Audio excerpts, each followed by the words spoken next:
Hello students, आप सभी का स्वागत है हमारे प्यारे से यूट्यूब चैनल परिश्रम ऑनलाइन क्लासेस में। तो आज हम प्रश्नावली 4.2 का क्वेश्चन नंबर 6 सॉल्व करने वाले हैं, जो कि ये बहुत ही ज्यादा एग्जाम में पूछे जाते हैं और आई होप कि ये वीडियो में हम इस क्वेश्चन को अच्छे से सॉल्व करेंगे। तो आइए इसे हम सॉल्व करते हैं।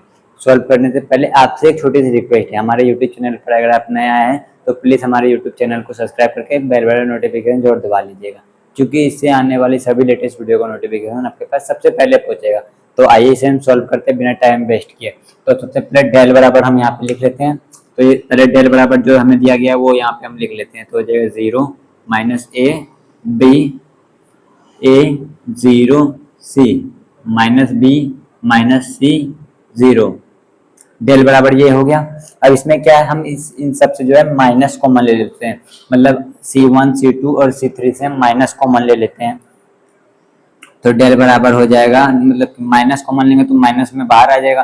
तीन जगह से माइनस कॉमन ले रहे तो -1 गुना -1 गुना -1 हो जाएगा।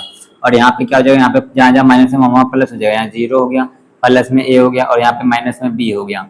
अब यहाँ पे माइनस में ए हो गया, यहाँ पे हो गया 0 हो गया, यहाँ पे माइनस में सी हो गया, माइनस माइनस यहाँ पे प्लस में बी हो गया, प्लस में सी हो गया और 0 हो गया। ठीक, इस डेट क्लियर, यहाँ तक कोई भी डाउट नहीं है आपको। अब इसके बाद क्या करेंगे, हम इसका अब हम परिवर्त निकालेंगे। इसका परिवर्त निकालेंगे तो परिवर्त निकालेंगे तो कितना हो जाएगा, ये परिवर्त अगर हम इसका निकालते हैं तो ये हो जाएगा 0, फिर माइनस में ए हो जाएगा, माइनस में बी हो जाएगा, ए 0 सी माइनस बी माइनस सी और 0 हो जाएगा। ठीक, आई होप कि आपको समझ में आ रहा होगा, यहाँ तक आपको कोई भी डाउट नहीं लगा होगा। तो यहाँ तक आपको समझ में आ गया कि हमने क्या क्या किया। सबसे पहले हमने क्या कि इनसे सबसे C1 प्लस C2 C3 से हमने माइनस माइनस कॉमन लिया तो हमें प्राप्त हुआ ये प्राप्त हुआ हमें। और फिर हमने क्या किया कि हमने इसको परिवर्त कर दिया। तो परिवर्त करने पर प्राप्त हमें ये हुआ, प्राप्त ये हुआ। तो अब हम गुणधर्म लगाएंगे। गुणधर्म दो में अगर हम देखें तो गुणधर्म दो में क्या हो जाएगा, गुणधर्म दो अगर आपने पढ़ा होगा तो गुणधर्म दो क्या कहता है, यदि किसी पंक्ति या स्तंभ को लगातार परिवर्त किया जाता है तो वो जो होता है माइनस डेल के बराबर होता है। यानी कि इसका कहने का मतलब है, यहाँ पे लिखते हैं गुणधर्म दो से, गुणधर्म दो से